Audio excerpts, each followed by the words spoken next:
Hello, everyone. This is Matthew Frailey with BreakpointTrades.com. We've been doing advanced technical analysis, market commentary, trade ideas, and mechanical trading algorithms like you see here.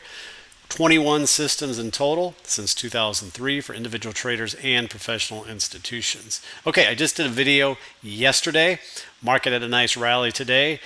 And so I'm going to give you an update. By the way, nice trades on the mean reversion systems. They're all looking fantastic. Again, I'll cover that in the newsletter.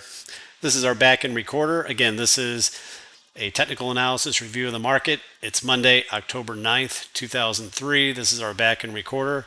Let's get started here.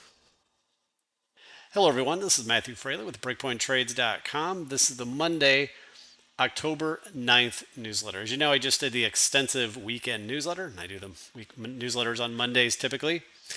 Tonight's newsletter, as you can see, divided into 7 major sections. I'm going to do an update on the systems. By the way, those mean reversion systems, which you nervous Nellies were getting nervous on about a week ago, are looking really good now. I'll cover those. As far as the market, again, per my weekend analysis, like I said, we discussed the geopolitical issue over in Israel, that it would likely produce a pullback in the futures market, which it did last night. Futures were down. We had a little gap down today, but the market quickly recovered. Then it rallied, followed through on Friday's rally, with the major indexes closing up about 0.5 to 0.6% across the board. And it was also a fairly broad-based rally, with 19 out of 21 sectors closing positive. And most commodities, precious metals, energy all closed up as well. Bonds, they had a nice reversal, nice rally in the TLT 20-year bonds, nice pullback in the 10-year treasury yield, as well as the dollar. That all helped the market. Again, as you know, on the weekend, despite the geopolitical, we still favored that we put in a decent trade low last week because we count 5 waves down. And today's action solidifies that more as we took out that 43.33 pivot on the S&P 500. So the things look pretty decent. Again, the bear case cannot completely be negated yet. So, and the Middle East remains a wild card. So stay on your toes. But otherwise, we still favor more upside, and also that would favor seasonality. Markets usually weak from August, September, into early October, and that's what we've experienced. We're now nearing mid-October. Plus, we have earnings season starting in about a week. Usually the market does well during an earnings season, quite honestly, because the companies lower their guidance and then magically they beat that lowered bar most times on earnings, and the stock goes up. It's a game, but hey, that's how it works. And these are the items for this week. FOMC minutes on Wednesday. Obviously, the big inflation data, PPI, core PPI, CPI on Wednesday and Thursday are big items. Next. Before we get to the general market, let's go ahead and discuss the systems. So here's the mean reversion systems. As you know, last Friday we had some of these closed out. The bull exhaustion closed on a nice winning trade, first and second entry. The CCI system closed out on the SPY. The RSI oversold closed out on SPY early last week. Then it went back long on Wednesday. And today, despite the rally, nothing else exited. Okay. So on SPY, we still have the open RSI oversold. We still have the QE/BTS. On ES or MES, we have the CCI open, the RSI, the trend, and QE/BTS. By the way, guys, what's kind of cool is a trending hold condition triggered on the RSI oversold and QE/BTS. So doesn't mean it's going to happen, but in the past, sometimes that hold condition allowed these system trades to occur, a monster trade where it holds a winning trade for 2 or 3 months, and way beyond a simple mean reversion. And I'll talk about that below, but that's possible, especially if you have an end-of-year rally. Some of these may hold for a while. Next, image number 3. So here's an example of that trend hold condition. So I'm showing the QE/BTS and the RSI oversold on SPY. So this is one of, some past trades. So you can see you had your entries and then you had a simple mean reversion bounce, but the system held the trade a lot longer. In fact, this was a couple month trade, really nice trade. Same on here, the RSI oversold, hold the trade for about a month, caught a very nice percent gain. So again, that is now possible since some of these conditions have triggered. Let's take a look at the open trades. So image number 4, this is the open SPY mean reversion, or this shows you the mean reversion systems for SPY this year. There's been 32 total trades so far. Again, last year we had about 100 trades. We had more volatility in 2022. Mean reversion systems do more trade-ins in higher volatility because things get stretched more out of whack. So you get a lot more trades. But still, 32 trades this year. These are the trades that closed last Friday. These are the systems that are open. I went ahead and added today's close price so you can see the gains. So you can see we have nice gains here now on these open trades. Next, item number 5. This shows you the system trades for the MES futures. So there's been 38 of them so far, a little bit more than SPY. You can see this has more open trades than SPY. And but again, look at some of these gains, guys. So this one's down a little bit, but that trend pullback first entry. But you have some nice gainers here. Look at some of these gains. $3,000, $1,600, $1,000, $1,650. And there's your total for the year, close to $15,000. Remember, the MES contract is 1/10 of the ES. Again, most of you who've been a subscriber of Breakpoint Trades know why I run the systems on both SPY and ES. But in case you're new and you're wondering, it's because even though they're obviously highly correlated with each other, 99%, the prices are different, and the exact same system will sometimes produce the exact same trades across both SPY and ES, and sometimes differently. Sometimes it will trigger on ES and not on SPY, and other times it'll trigger on SPY and not on ES. So by doing both instruments, it allows for more trades and a lot more averaging effect where, one instrument may do better than the other one time and then it reverses. So that's kind of why I do that for risk mitigation. And anyway, nice trade profits. Congrats for those of you who've been following these systems. I know it was scary early last week, but that's what it does. Sometimes the systems get your emotions high. Think about it.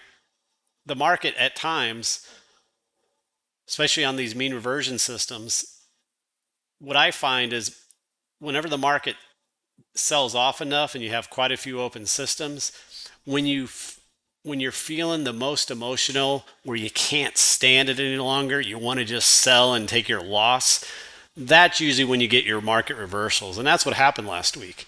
That's how the market works. It plays on your emotions, tries to get you emotional and react on that. Okay. Again, systems are not emotional, but that doesn't mean as humans, when you take the trade, you're not going to be emotional. You will. Okay. But that's how these mean reversion systems work. Think about it. Your emotions sometimes need a mean reversal. So anyway, nice trades. Congrats for you guys in doing these. Next, back to the general market. So image number 6, here's a 60-minute view of the S&P. Remember on the weekend, this is the count I favored, this 5-wave count that we put in a trade low last week. So we got a nice follow through rally today. We took out that prior lower high at 43.33. So that's a bullish break in structure. So again, doesn't mean we can't go down again, but that's a good positive. And today we had simply in the morning, we'd pulled back about 38% and then we recovered. All right.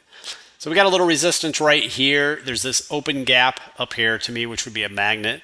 It's also a point of recognition. And we can also count 5 waves to the upside here now. So wave 1, 2, 3, 4, 5. So now when we get a pullback, Whether it occurs here or a bit higher, I'm going to look for, I favor an ABC 3 wave, and I think it'll be a buying opportunity. And then we go up again. All right. Also, as you know, I like to educate you guys. The MACD example, the positive divergence here is a great example. So remember I talked about this and I have it in the comments here. You got a MACD divergence here at this low, 42.38. But notice how far the MACD was below zero. It produced a bounce, right? But it wasn't the bottom. It was a fourth wave. Your better bottoms, your true bottoms, usually occur with a MACD divergence that is then closer to zero, like this second one. Okay, doesn't always work out that way, but it's a good guide I've learned by looking at thousands of charts over time. Image number 7, here's a 15-minute view. Again, you could see the clear 5 waves up. Wave 1, ABC, 2, 3, 4, 5. Here added fibs if we get a pullback from here, or we rally a little further in the 5th wave before we get the pullback. But I will be looking on the next pullback potentially as a buying opportunity. Next.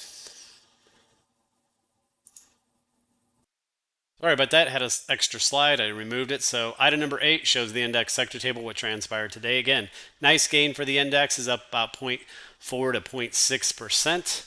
Out of the 21 market sectors we follow, only 2 of them are down. So it was a fairly broad-based rally. Energy did the best today. Not surprising with that spike in crude oil caused by the Middle East tensions. Currencies, US dollar was slightly down. Cryptocurrencies were the weak area today. All these cryptos were down. Now, I will say the positive is some of the crypto stocks were up, and they usually lead. Most of the commodities were up today, as you can see, crude oil especially, but everything was up. Natural gas followed through. All these commodities were up, and the precious metals were up as well. GDX 2.4%, outperforming gold, and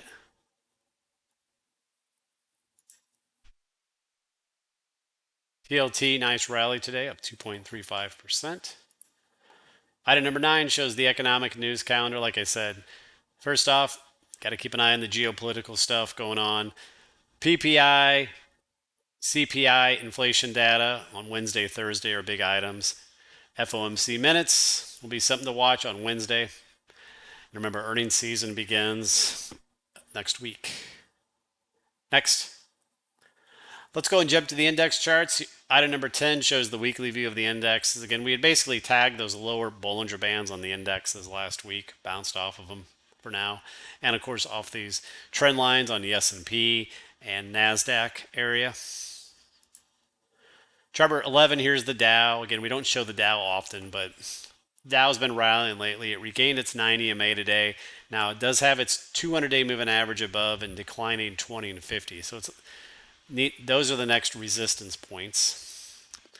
Chart 12, here's the weekly view of the S&P. Again, nice pullback from late July from the top of that channel all the way to the bottom of the channel, where so far we've found support. The bullish view would simply be an ABC. We go back to highs. We'll see which ones unfolds. Chart 13, here's the daily view. Again, we regained that. You can see nice rally last week. Now the 20-day moving average is just above. Chart 14, a zoomed in daily view. Again, we bounced off that open gap, found support there last week. Nice rally up so far. 20-day moving average is just above. Chart 15, here's the daily KISS trend system. I showed this on the weekend, then it went long on Friday. Follow through today. Stop is still in the same spot. Chart 16, here's the 4 time frames. So ATR in the daily is still up there. That's an area to watch as resistance. On the half day, we're basically testing it here. On the 78-minute, remember price found support of the support cycle, rallied off of it, and price is also breaking through a resistance cycle, which is positive. Chart 17, here's a 2-hour view. Again, you had a beautiful MACD divergence on this time frame last week. Nice rally into this resistance zone. We did slightly take out, let's see where we close at, 43.35. So again, we did slightly take out that 43.33, Now we'll see if we can get some follow through or not tomorrow. This is resistance. We could pull back from here, or another example would be if we break through this and then we get our ABC pullback. Remember, I am looking for an ABC pullback sometime, whether it's right here or from higher levels, and then a rally up. Remember, there's this open gap right here as well. Next, image number 18, 2-hour view showing that 5-wave completed pattern. Nice move up. Eventually, I'm looking for an ABC type pullback and another move up, and at least fill in that gap. Chart number 19, here's that 60-minute view I discussed early on. Chart number 20, 30-minute view I had on the weekend shows that 5 waves up. Again, the bullish view would be we're starting a wave 1 up. Next, chart number 21, here's the triple Qs rallied up. Again, they're not very far from their highs. You can see just a 3-wave pullback. The area to watch now, resistance, 50-day moving average, and this broken extended trend line right here. Chart number 22, there's the weekly. Again, this would be your bullish count, guys, if this is the correct count. There are other counts. 1, 2, 1, 2, 3, 4. And if this rallies to a new high, that would be a wave 4 in parentheses, or wave 5 in parentheses of wave 3. And then you get a eventual wave 4 pullback. So basically like this. Let me draw it in like this. That would only be wave 3. Then you get another pullback. Then you go up again. So we'll see what plays out. Next. Chart number 23, here's the KISS system. Again, no changes here, still not long. ATR is just above. Chart number 24, here's the KISS system on a 195-minute half-day chart. Now, this isn't officially on the KISS systems yet.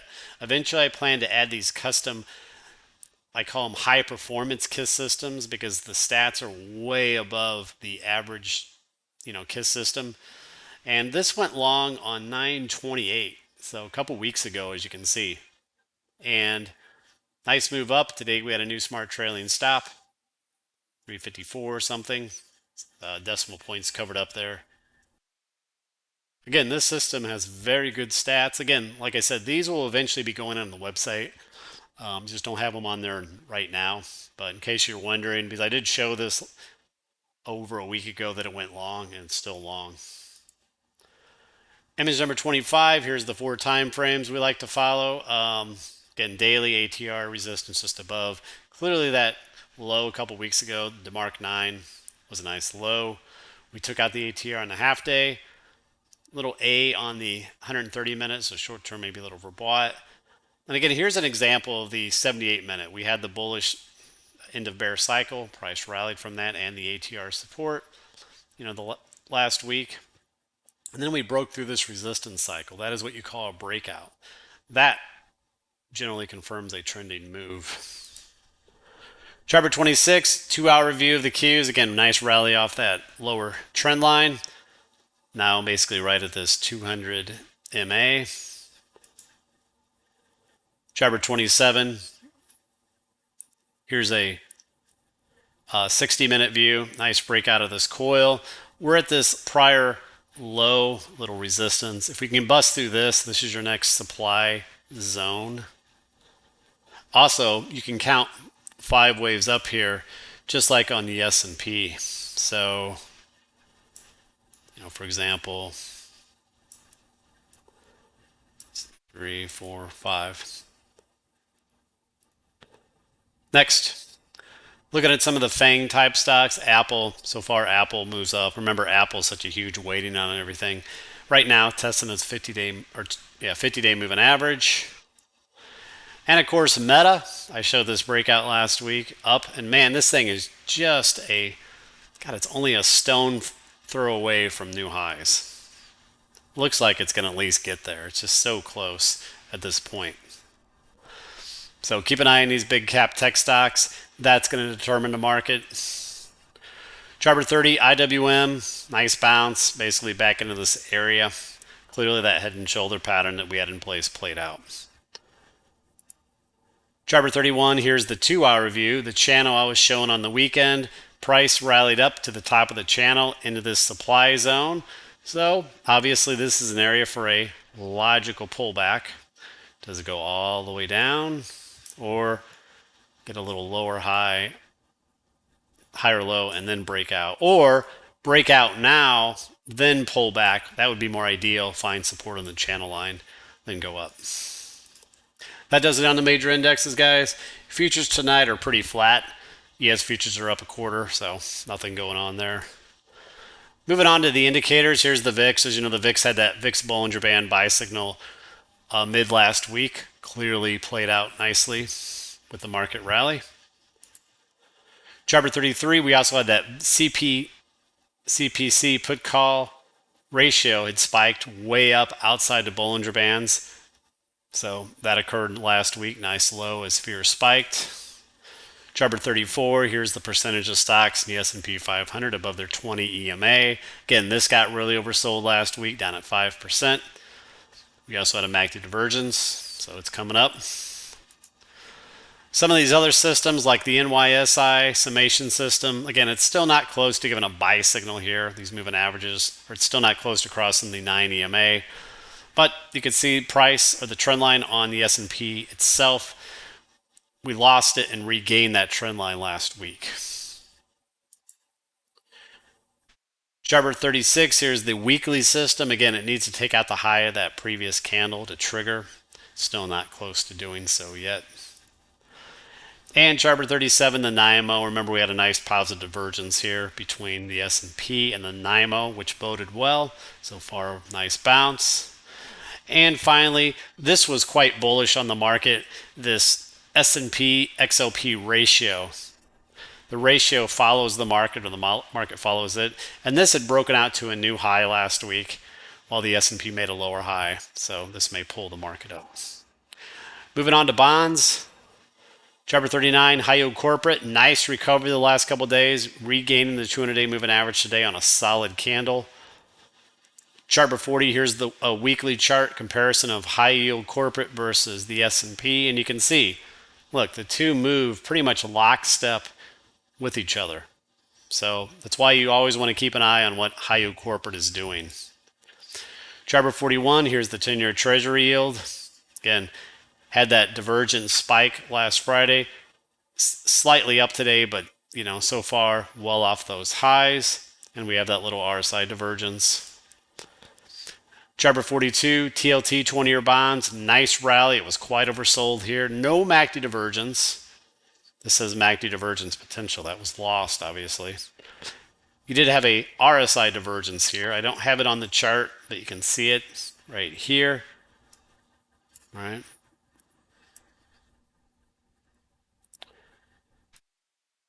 Chart 43, here's the 2-hour view of the TLT I showed on the weekend. I said to watch this channel. We broke the channel today. That was an area to go long. I personally went long TMF, and also, what else did I buy? I bought ZROZ. That's the leveraged ETF. Chart 44, here's the monthly view of TLT. Like I said, we've had 5 waves down into this demand zone, and price is trying to find support here. You have divergences on the MACD and RSI. And the other chart I showed in a weekend was this version. So the fact that I can draw 5 waves down, if it forms a low here, I would expect a good ABC rally. This 5 waves took 3.5 years. It started in early 2020. So into late 2023, mid 2023, so good 3.5 years. So, and I would expect an ABC rally to at least last 1 to 1.5 years. Now, if you think about it, so if this were to occur, remember, interest rates move opposite to bonds. So if this were to do this, interest rates, the 10-year, would decline, and so would mortgage rates.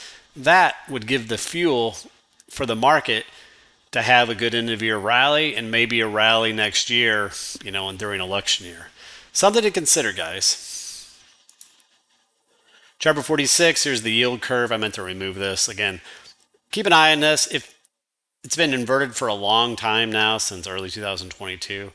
But, usually when it goes back positive from an inversion, that's when you get your recessions. So it has been moving higher. Moving on, following up on some of these sectors, here's the XLE Energy. Nice bounce today, obviously into these moving averages, but we do have 3 ways down, so it is possible that is a low, trade low. Sharper 48, here's oil services, same deal, 3 waves down, nice bounce with the bounce in crude oil. Sharper 49, here's the BP NER. Remember, this was at 96% a few weeks ago. That was the time to be exiting or shorting energy. And it did decline under 40% there, 50%. So didn't get to oversold territory, but it got down to, a little more attractive levels. Other sectors, XLI Industrials, really nice rally, trying to break this wedge. Sharper 51, XLK Technology, again, similar look to the Qs. Sharper 52, IYT Transports, all the way down here. To me, it's a lower risk entry here because you have a tight stop just below this 227.80 low. You have an RSI divergence and a MACD divergence there at support. Sharper 53, Airlines, down yet again, but off those lows. 55 consecutive closes below the 9 EMA. That's pretty extreme. You do have a divergence now shown on the RSI, though. A way to play it is jets, and I bought some of this today, bottom fishing. You can see it tagged the lower trend line of the channel. I bought some there and I put a stop at the low. Again, I could simply get stopped out, or maybe it bounces here and I have a decent entry. But to me, that was a good low risk entry down there with a very tight stop. Sharper 55, here's the 2-hour view. Gives you a really good example of this clean channel. You can see, again, I bought near the lower channel line, not exactly, but I think I got a stop roughly 20 or 15 cents for my entry. So very, very tight. And if it can rally and break out of the channel, then I got a good swing going. Sharper 56, utilities. Remember, they got very oversold. Very oversold last week, double bottom. Very wide moving average ribbon. RSI divergence, bouncing back with the yields pulling in. Sharper 57, real estate, obviously bouncing as well. Again, all the sectors were pretty much up today. And XLP, remember, big long-legged doji last Friday, little inside day, but that could be a nice little trade low, little washout. Moving on to commodities, Sharper 59, DBC, nice rally rebound off that 200-day moving average area. Could have been a lower risk entry, or you could go long here with a stop at the low if you're willing to give it room. Sharper 60, crude oil, nice bounce back, again helped by that Mideast situation, but it was also quite oversold, right? So bounce back. Sharper 61, natural gas following through yet again. Nice breakout last week, of course, from that weekly coil. Sharper 62, here's the UNG ETF. Beautiful move out of that coil. Up to the 200-day moving average. I took a little profits here, but this could be a swing, so I'm keeping some of my position. Sharper 63, copper, bounced off this double bottom support a little bit. Sharper 64, DBA. You can see it's bouncing back near that broken trend line. Here's the 60-minute view I showed on the weekend. You did have a bullish symmetry break here, so I am looking potentially on a higher low pullback because of the symmetry break. Sharper 66, uranium, like I said, down today a little bit. To me, I can only count one wave here, so to me it's like a wave A, B, C. Okay, so it's either going to do a zigzag like this. Wave C would be down here. I would definitely be a buyer. Then I would expect a new move. Or what it could do is form some sort of like coil like this, where you get A, B, C, D, E, 5 waves, and then break out of the coil. Either way, I think it's a little early to buy it, so I'm just going to monitor it. Sharper 67, there's the monthly view. Again, I like it long term. I think it goes much higher, but I'm willing to wait a little bit here in the short term. Moving on. Charter 68 Bitcoin. Again, this was the weak area today, as you can see. That said, these stocks are outperforming. Like Mara was up today, 3.5%. That's actually a positive sign that Bitcoin may recover because the stocks tend to lead. Charter 70 US dollar. Again, slight pullback, essentially flat today. You had a little RSI divergence last week. Now there is a potential support right in here. We'll see what it does here around the 20-day moving average. Charter 71 US dollar weekly view. Again, you got a doji last week and a little topping candle. So I do think this is due for a pullback. Charter 72, here's another one that interests me. FXY, that's the Japanese yen. This is the weekly chart. You essentially got a double bottom bounce. So you could go long with a very tight stop at the low. Charter 73, there's the daily. You have a wedge pattern. So again, to me, I'm long some of this as well with a very tight stop. Moving on to precious metals, here's gold update today. Stocks have been leading, as you can see on the ratio. Is that the low? Perhaps. I do think if you're a gold bug, that was a lower risk to at least scale into something. I'm not sure if the bottom is totally in on it, but Charter 75, there's the weekly view. Again, you can see it tagged that 200-week moving average last week, bounced off of it. Three-wave pullback so far. I am long-term bullish on gold. I think it eventually takes this area out. Charter 76, silver, also bouncing back. Remember, this broken trend line up here is now resistance as well as these moving averages. Charter 77, there's the bigger picture view. Charter 78, GDX, nice rally from last week's lows. Again, it's got moving average resistance above and channel resistance. But so far, nice trade. You can see how wide the MA ribbon got there. So getting some mean reversion.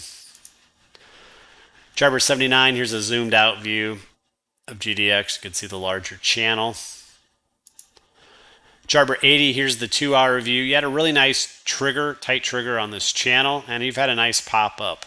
Now, one thing that occurred, guys, you've had a nice move here. This could be perhaps a neckline. So what you could have here is like an inverse head and shoulder could form if price pulls back here, then goes. You see that? All right, let's move on.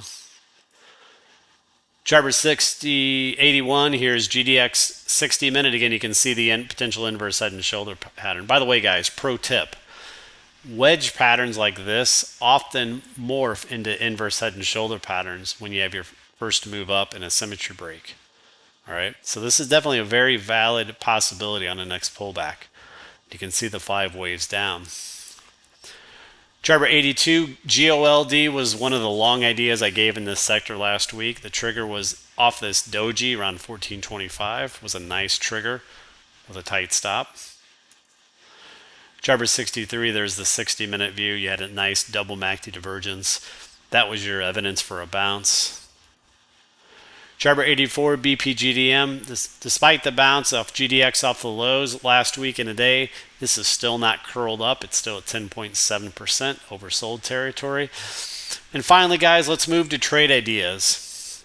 So first off, Charter 85, VLO, this is a short idea of ours over a week ago. A refiner, played out fantastically. But now near the 200-day moving average, you see got a black candle doji. You have maybe a long opportunity here. You could trigger long over today's highs, over 128.27, put an immediate stop at the low, and there you go. Defined entry, defined risk. Charter 86, CHK was a breakout last week. Hope you took a little profits, pull back inside day to day. Charter 87, KB Homes was a short we had a couple weeks ago. Got down to the 200-day moving average, finding support. Hope you're taking some profits, guys, down here. This was the target area.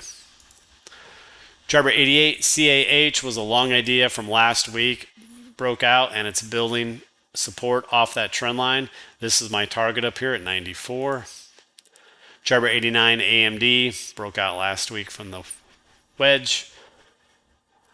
Here's some new setups, guys. Charter 90, BILL. And I posted these on the trading community. So the trigger was taking out today's highs. This is the initial target, 120. Jarbor 91 APP. If it takes this area out, this 41 area, this would be my target, the recent highs. Easy stop right there near the 50-day moving average. Jarbor 92 DKNG, another one. Now this could go either way. If it breaks out, target up here at 33. If it breaks down, target down here, probably close to the 200-day moving average. Jarbor 92 DVAX breakout. If it can take out that resistance, target would be 1650. Next, Jarbor 94 GEHC, potential inverse head and shoulder pattern forming. This could be the target zone up here on a breakout. Jarbor 95 GLBE. This could go either way, guys. This could break down for a short, get down to the 200-day moving average, or it could break up. Maybe immediate target would be around the 44 to 45 area. Jarbor 96 GWRE, nice coil setting up. I view this as a long. Jarbor 97 NTNX on a breakout. My target would be 40 bucks. Jarbor 98, final one, SMCI. Nice clean resistance here right around this, this area. If you can take this out, I'm at least targeting the highs. All right, guys, that'll do it. We'll see what happens tomorrow. Quick check on futures again. ES futures are up 2 points, so not much going on this evening. Again, thank you for all the support. Like and comment the YouTube videos, please. Helps the algorithm. Have a good evening. Take care, and I appreciate everything.